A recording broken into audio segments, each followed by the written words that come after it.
मोहाडी उपनगरात थकबाकी वसुलीसाठी गेलेले वीज कंपनीचे अतिरिक्त कार्यकारी अभियंता प्रताप मचिये यांना मारहाण करण्यात आली। तसेच त्यांच्यावर खोटा गुन्हा दाखल करण्यात आला।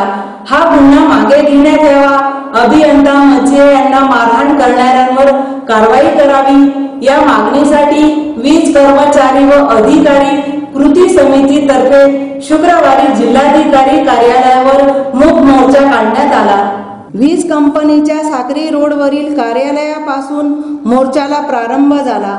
मोर्चात महाराष्ट्र राज्य वीज कामगार महासंघ, सबऑर्डिनेट इंजिनियर्स असोसिएशन, मागासवर्गीय संघटना, ऑफिसर्स असोसिएशनच्या पदाधिकाऱ्यांनी सहभाग नोंदवला। याविषयी जिल्हाधिकारी दिलीप पांढरपट्टे यांना देण्यात आलेल्या निवेदनात म्हटले आहे की शहर उपविभागाचे अतिरिक्त कार्यकारी अभियंता प्रताप मचिये 7 डिसेंबर रोजी मोहाडी उपनगरात वीज चोरी पकडण्यासह थकबाकी वसुलीची कारवाई करीत होते। मोहाडी उपनगरातील पवार कुटुंबियांनी 77,578 रुपये थकबाकी न भरल्याचे त्यांचा वीज पुरवठा तात्पुरता खंडित करण्यात आला।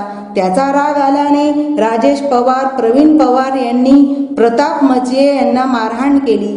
तसेच त्यांच्या विरोधात खोटा गुन्हा दाखल केला। एकीकडे थकबाकी वसूल करण्यासह वीज चोऱ्या रोखण्यासाठी वीज कंपनीच्या कर्मचाऱ्यांवर दबाव असतो, दुसरीकडे कर्मचारी वसुली करण्यासाठी गेल्यावर त्याला मारहाण होते। त्यामुळे कर्मचाऱ्यांनी करावे काय, असा प्रश्न निवेदनातून उपस्थित करण्यात आला आहे। मी प्रशांत बाबूराव जगदेव, आम्ही कृती समितीच्या वतीने हा मोर्चा आयोजित केलेला आहे।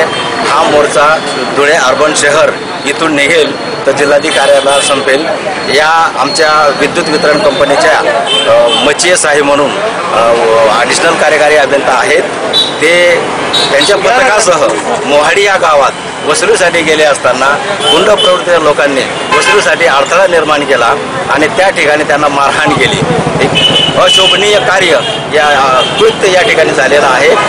त्यांचा निषेध करण्यासाठी या धुळे जिल्ह्यातील संपूर्ण संघटना, महाराष्ट्र राज्य विद्युत मंडळाच्या आणि विद्युत वितरण कंपन्या जेवढ्या संघटना आहेत त्या सर्व संघटना एकत्र येऊन आणि याची कृती समिती तयार केलेली आहे आणि या गुंड प्रवृत्तीच्या लोकांना कडक शासन व्हावं याच्यासाठी हा मूक मोर्चा तयार केलेला आहे। हा मूक मोर्चाच्या निमित्ताने आम्ही जनतेला हे पण सांगू इच्छितो की आमच्यावर अशा प्रकारचे हल्ले होत असतील, आमच्यावर अशा प्रकारचे मॅनहॅन्डलिंग होत असतील तर त्यांच्यासाठी जनतेने देखील सहकार्य करावं, कारण जनतेचं सहकार्य आम्हाला आवश्यक आहे आणि जनतेसाठीच आम्ही संपूर्ण वितरण कंपनीचे पदाधिकारी, कार्यकारी अभियंतापासून अधीक्षक अभियंतापर्यंत संपूर्ण कर्मचारी हे जनतेसाठी आम्ही कार्य करीत आहोत आणि आमच्या अधिकारी आणि कर्मचाऱ्यांना या ठिकाणी संरक्षण मिळालं पाहिजे आणि ते संरक्षण जर असेल तर विजेची कामं आणि बाकीची कामं ही व्यवस्थित करता येईल, त्यासाठी ही कृती समिती आहे।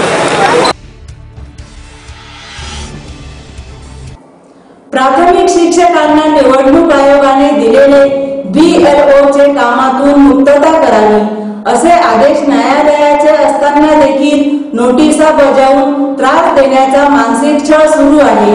त्यामुळे संघटनेने या कामांवर बहिष्कार टाकला असून त्याबाबतचे निवेदन तहसीलदार यांना देण्यात आले आहे।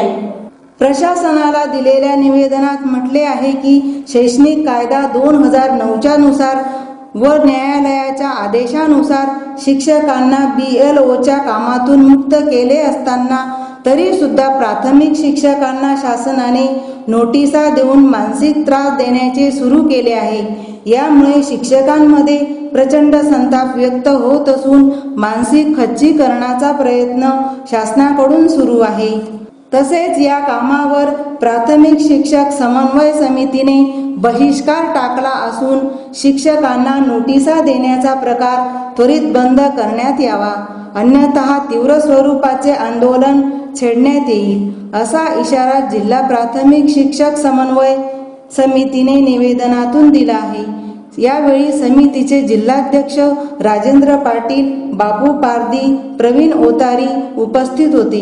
BLO कामावर कलेक्टर ऑफिस आणि तहसीलदारांकडे आम्ही बहिष्काराचं निवेदन दिलं असताना देखील प्राथमिक शिक्षकांना त्यांनी BLOचं काम का केलं नाही याच्या म्हणून कारण्यादाखल नोटिसा लावल्या होत्या. तर त्या नोटिसा संदर्भात आम्ही तहसीलदारांशी चर्चा केली की कायद्याने बंधन आहे बाबा, महावीर मानेचं पत्र आहे की ते काम करू नये तरी देखील यांनी बंधनकारक केलं आहे, म्हणून प्राथमिक शिक्षकांना भीतीचं वातावरण निर्माण झालं. या संदर्भात आम्ही मामलेदाराशी चर्चा करून आता ते काम थांबवा, न झाल्यास आम्ही कोर्ट ऑफ कंटेन करणार आहे. कारण कोर्टाचा आदेश असताना हे अंमलबजावणी करत नाही, म्हणून प्राथमिक शिक्षकांची बाजू घेण्यासाठी तहसीलदारांना निवेदन दिलं की याच्या पुढे प्राथमिक शिक्षक हे BLOचं कामं करणार नाही, याचा स्पष्ट आदेश आम्ही सांगितलं. याच्यानंतर आम्ही कलेक्टर ऑफिसला जाणार, कलेक्टरांशी चर्चा करणार.